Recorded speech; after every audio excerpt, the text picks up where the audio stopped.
할렐루야. 우리 주 예수 그리스도의 은혜와 평화가 예배 자리에 함께하는 여러분들의 삶 가운데 가득하게 되시기를 주님의 이름으로 간절히 기원드립니다. 여러분, 예수님은 누구이십니까? 여러분, 예수님에 관해서 얼마나 잘 알고 계십니까?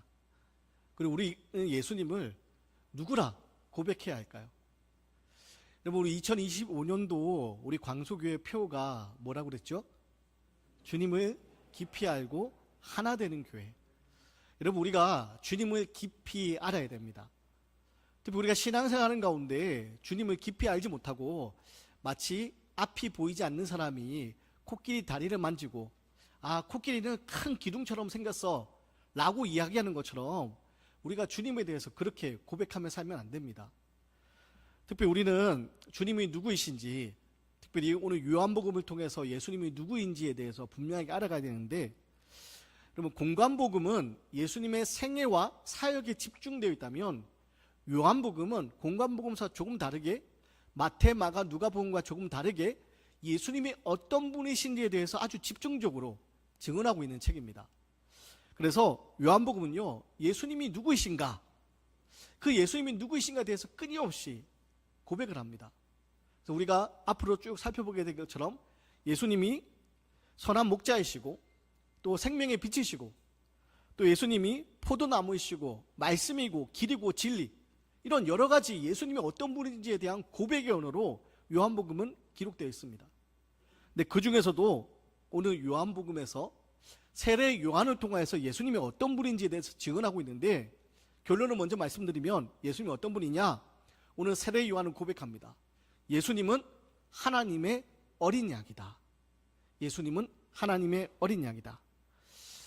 세례 요한이 오늘 예수님을 향해서 예수님은 하나님의 어린 양이다 라고 이야기할 때 세례 요한에게 있어서 두 가지 큰 어린 양에 대한 이미지가 있었을 겁니다. 하나는 유월절 어린 양에 대한 이미지가 있었을 겁니다. 여러분, 이스라엘에게 있어서 아주 중요한 사건이 유월절 사건입니다. 이 유월절 사건이 무엇입니까? 애굽에서 노예로 생활하던 히브리인들, 그 히브리인들이 신음소리를 하나님께서 들으시고 모세를 통하여서 애굽에서 출애굽시키십니다. 그래서 하나님이 모세를 택하여 부르시고 모세에게 말씀하십니다. 바로에게 가서 내 백성을 보내라 이야기해라. 내 백성을 광야로 내보내서 예배하게 하라. 그렇게 외쳐라. 그런데 모세가 하나님의 약속의 말씀 붙들고 바로 앞에 갔을 때 어떤 일이 벌어집니까? 바로가 그 모세의 요청을 들어주지 않습니다. 모세의 요청을 그냥 무시해버립니다.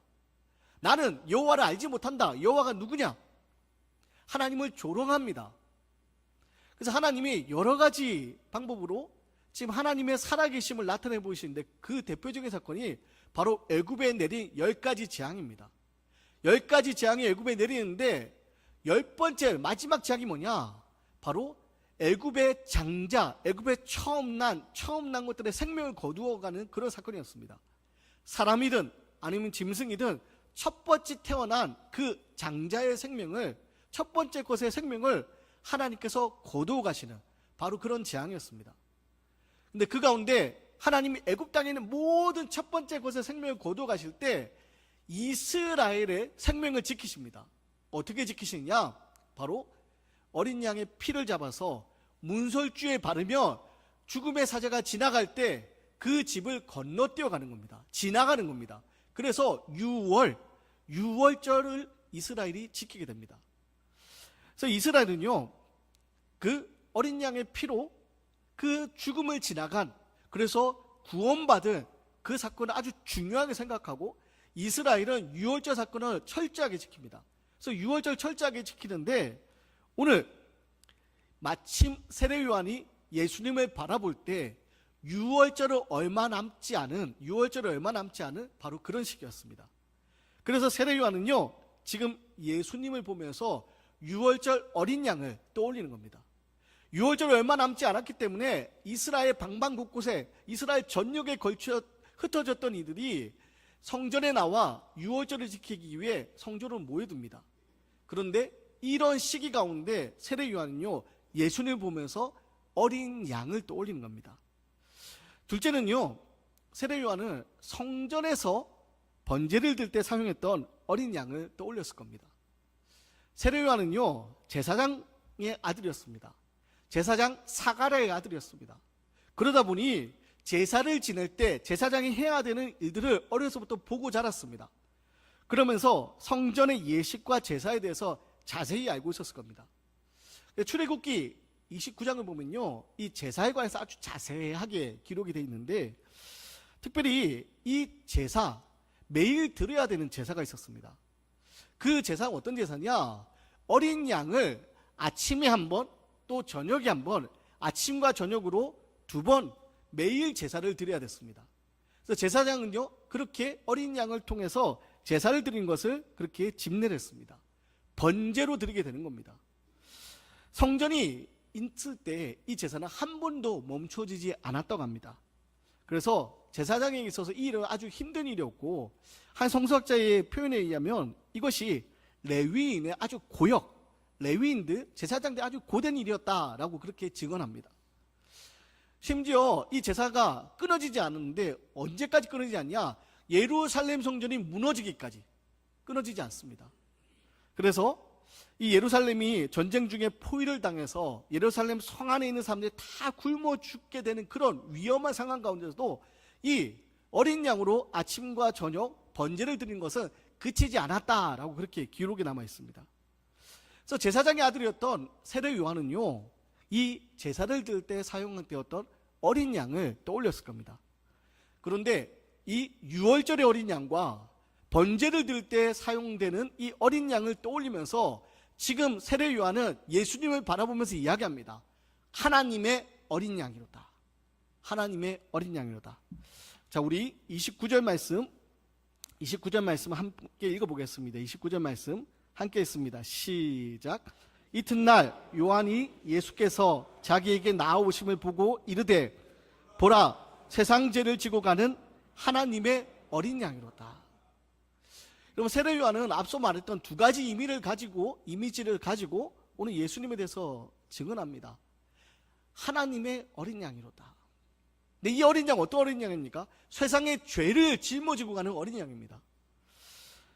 여러분, 2000년 전 예수님이 계시던 그 당시 그리스 로마 시대, 그 시대는요 피냄새가 진동하던 시기였습니다. 로마가 아주 강한 군사력으로 세계를 정복하는, 그래서 전쟁을 통한 피 흘림이 가득했고, 그뿐만이 아니라 여러분 로마 전역에, 그리스 전역에 여러 신당에 각기 제사를 드릴 때 피 흘림의 제사를 드렸습니다. 그리고 이것은요 예루살렘 성전 역시 예외가 아니었습니다. 예루살렘 역시 제사를 드릴 때 어떻게 제사를 드리냐, 앞서 얘기했던 어린 양의 피 흘림을 통해서 여러분 피 흘림의 제사를 드렸습니다. 왜냐? 이 피 흘림을 통하여서 내 죄를 그 제물에 전가시켜서 내가 피 흘리고 내가 죽어야 되지만 나는 차마 죽을 수 없기 때문에 이 제물에 그 죄를 전가시켜서 나 대신 이 제물이 피 흘림을 통하여서 죄가 용서받을 수 있다 생각이기 때문입니다.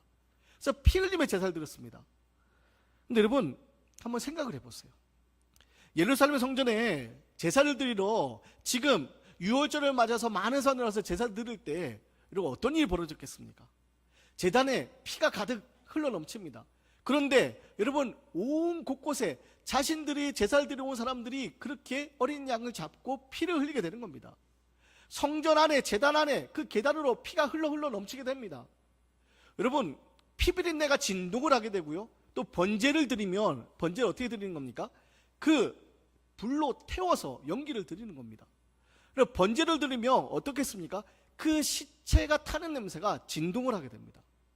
여러분 성전 안이 향기로운 향기로 가득한 것이 아니라 피의 비린내와 또 제사를 드릴 때 그 불에 타서 시체가 타는 그 냄새가 아주 진동하게 됩니다. 여러분 그 땅에 그렇게 성전을 비롯한 온 곳곳에 피비린내가 진동하고 시체 타는 냄새가 진동하는 피가 가득한 시대가 2000년 전 예수님 당시 시대였습니다. 근데 여러분 이렇게 피 흘림의 제사를 통해서 그들이 기대했던 것은 자신들의 죄가 용서받기를 원했습니다. 자신들의 죄가 죄의 삭선 사망이니까 죄의 대가로 자신은 죽을 수밖에 없으니까 이 제물에 내 죄를 전가시켜서 내 죄를 대신해서 이 제물이 피 흘림으로 죽음으로 나의 죽음을 대신 갚기를 기대했습니다. 근데 여러분, 과연 이런 동물의 피 흘림, 동물이 대신 나를 대신하여서 이렇게 피를 흘리면 내 죄가 용서받게 됩니까? 여러분, 당시 고대 사람들 그렇게 생각했지만 과연 오늘 우리에게 있어서 이 피 흘림의 제사가 과연 우리의 죄를 용서해 줍니까? 그렇지가 않습니다. 여러분, 특별히 히브리서를 살펴보면요, 히브리서는 대제사장이신 예수님에 대해서 이야기합니다. 신약 성경이 예수님에 대해서 증언하는데 그 중에서 히브리서는요, 예수님을 대제사장으로 우리에게 그렇게 소개합니다. 그러면서 여러 가지 제사에 관한 이야기를 히브리서가 쭉 이야기를 하는데요, 히브리서를 가만 보면 뭐라고 나와 있냐, 히브리 10장 이런 말씀이 있습니다. 해마다 늘 드리는 같은 제사로는 나아오는 자들은 언제나 온전케 할 수 없느니라. 유월절이 되었다고 해서 해마다 나와서 제사를 드린다 할지라도 그 제사는 우리를 온전케 할 수 없다라고 그렇게 얘기합니다. 그러면서 히브리서는 무엇을 얘기하느냐, 제사는, 피 흘림의 제사는 우리의 죄를 기억하게 할 수는 있지만 우리의 죄를 사해주는 능력은 없다라고 이야기합니다. 제사는 우리의 죄를 기억하게 할 수는 있지만, 우리의 죄를 떠올리게 할 수는 있지만 이 제사를 통하여서 우리의 죄를 대신 사해줄 수는 없다라고 얘기합니다. 그러면서 하나님의 뜻을 행하러, 하나님의 뜻을 따라 스스로 제물이 되신 하나님의 어린 양이신 예수 그리스도의 피 흘림을 통하여서만이, 다시 말해서 십자가의 대속의 사건만이 우리의 죄를 용서하실 수 있다라고 히브리서는 이야기합니다.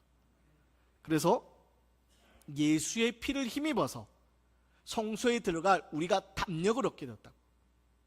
우리의 피 흘림의 제사를 통해서가 아니라 예수의 피를 힘입어서 예수 그리스도께서 날 위하여 나의 죄를 대신하여서 십자가에서 대신 대속하여 죽으셨기에, 피를 흘리셨기에 그 예수를 통하여서 우리는 성소에 들어갈 담력을 얻게 되었다고. 그래서 우리는 생명을 얻게 되었다고 히브리서는 증언합니다. 사랑하는 여러분, 하나님께서 원하시는 것은요, 피 흘림의 제사가 아닙니다. 하나님께서 원하시는 건 뭐냐? 성경은 끊임없이 하나님이 원하시는 것을 이야기하는데, 성경에서 증언한 하나님이 원하시는 건 뭐냐? 피 흘림의 제사가 아니라 하나님의 뜻에 순종함을 이야기합니다. 그래서 사무엘상 15장 22절을 보면요, 우리 화면을 보시고 한번 함께 읽어보겠습니다. 사무엘상 15장 22절 말씀 함께 있습니다. 시작.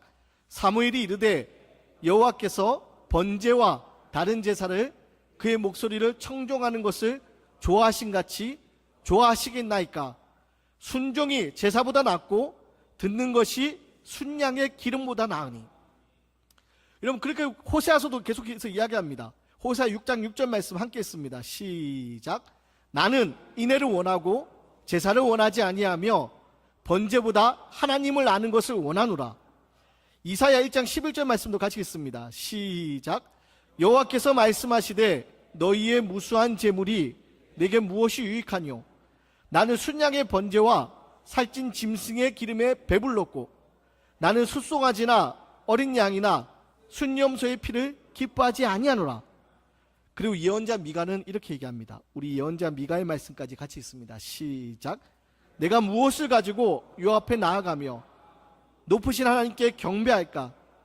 내가 번제물로 1년 된 송아지를 가지고 그 앞에 나아갈까? 여호와께서 천천의 순양이나 만만의 강물 같은 기름을 기뻐하실까? 내 허물을 위하여 내 마다들을 내 영혼의 죄로 말미암아 내 몸의 열매를 드릴까?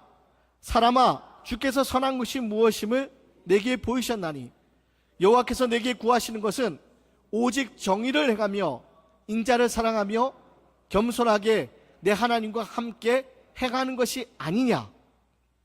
여러분, 성경 끊임없이 우리에게 증언합니다. 무엇을 증언합니까? 하나님은요, 우리의 피 흘림의 제사, 형식적인 제사보다 순종하는 것을 원하신다는 겁니다. 하나님의 말씀에 순종하는 삶을 원하신다는 겁니다. 우리가 여러분 이 자리에 나와서 주일마다 예배 드린다고 우리가 하나님의 기쁨이 되는 게 아니라는 겁니다. 형식적인 예배가 아니라, 피 흘림의 제사가 아니라 하나님의 말씀을 알고 하나님 말씀을 따라 살아가는 삶, 순종하는 삶, 그것이 하나님 우리에게 기대하는 바고 하나님 우리를 통해 행하고자 하는 바이람을 성경은 증언합니다.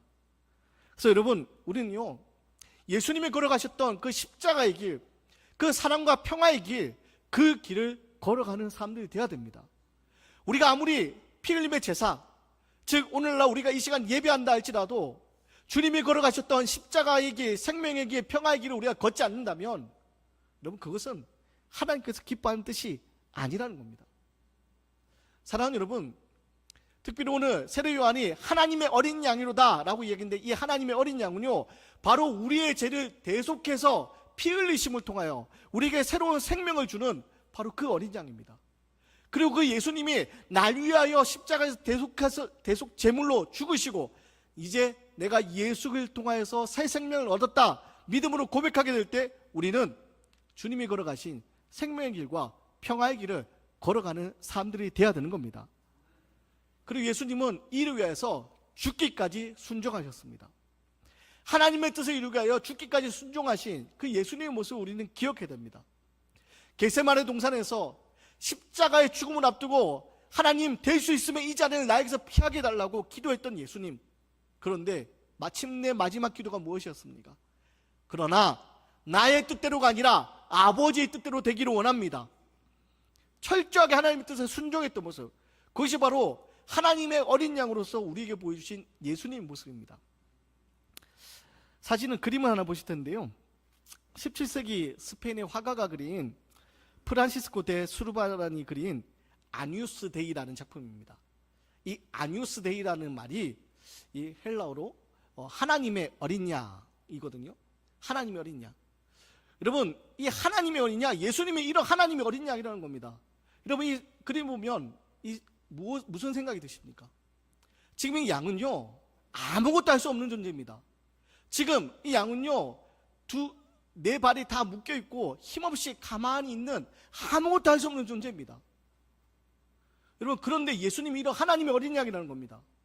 예수님은요, 강력한 힘과 권세로 이 땅을 정복해 나가는 분이 아니라 하나님 말씀에 철저하게 순종함으로 자신의 몸을 다 드리는 그 모습, 그게 하나님의 어린 양이라는 겁니다. 사랑하는 여러분, 그렇기 때문에 우리의 모습은요, 세상 죄를 지고 가는 이 어린 양의 예수님의 모습을 닮아서 우리는 철저하게 순종의 모습으로 사랑과 평화의 방법을 이루어가는 사람들이 되어야 됩니다. 예수님은 하나님의 뜻을 이루기 위하여서 이렇게 하나님의 어린 양으로서 어떻게 보면 힘없이 전능하신 하나님과 똑같은 동등하신 분인데, 여러 가지 이적과 기적으로 많은 사람들에게 나타냈던 분인데 아무 힘없이 순종함으로 십자가에 매달려 죽음을 맞이하셨습니다. 그런데 여러분, 그 죽음은요, 힘없이 패배하는 죽음이 아니라 오히려 역전시키는 죽음이었습니다. 하나님의 뜻에 순종함으로 말미암아 아무도 생각하지 못했던 방법으로 죽음을 뛰어넘어 새로운 생명의 자리로 우리를 초청해 주셨습니다. 부활하심으로 말미암아 우리를 영원한 사망의 자리가 아니라 영원한 생명으로 우리를 인도해 주셨습니다. 사랑하는 여러분, 그렇기 때문에 우리는 예수님이 하나님의 어린 양임을 분명히 알아야 됩니다. 나의 죄를 대신해서 십자가에 피 흘리신, 세상 모든 죄를 지고 하나님의 뜻에 순종함으로 피 흘리신 이 예수님을 우리는 분명히 알아야 됩니다. 그리고 이것을 고백할 때 우리는 비로소 주님을 따르는 삶을 살 수 있게 되기 때문입니다. 제가 처음 하나님을 인격적으로 만나는 경험을 제가 고등학교 수련회 가서 경험을 했습니다. 고등학교 수련회 가서 수련회 기간 동안 은혜를 받는데, 여러분, 은혜를 받고 기도하는 가운데 그렇게 눈물이 쏟아지면서 무엇이 가장 먼저 고백된지 아십니까? 나를 위하여, 나의 추악한 죄를 위하여 대신 십자가 지신 그 예수님의 고통과 그 죽음의 의미가 제게 새롭게 다가왔고, 그 나 위하여 십자가 지신 대속제물이셨던 예수님을 통하여서 내가 구원받은 기쁨을 그 은혜의 자리에서 고백할 수 있게 되었습니다. 여러분, 우리가 주님을 알기 원한다며, 우리가 주님을 깊이 알기 원한다며, 예수님은 하나님의 어린 양으로 이 땅에 오신, 나 위하여 대신 십자가 지신 대속제물로 나를 구원하신 그 어린 양임을 우리는 기억해야 됩니다. 그래서 찬송가 303장을 떠올리면서 말씀을 준비했는데 가사를 제가 잠깐 읽어드립니다. 날 위하여 십자가에 중한 고통 받으사 대신 죽은 주 예수의 사랑하신 은혜여, 보배로운 피를 흘려 영영 죽을 죄에서 구속함을 얻은 우리 어찌 찬양 안 할까? 말씀을 준비하며 계속해서 찬송가 303장의 이 찬양의 고백이 떠올랐습니다. 날 위하여 십자가에 중한 고통 받으시고 대신 죽은 주 예수의 사랑하신 은혜요, 보배로운 피를 흘려 영영 죽을 죄에서 구속함을 얻은 우리 어찌 찬양 안 할까?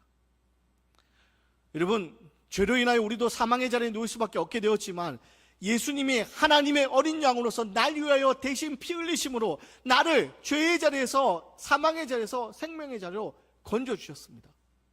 그리고 우리는 이 예수님이 나 위하여 십자가 지신 그 놀라운 은혜, 그 은혜를 붙들고 살아가는 사람들이 되어야 됩니다.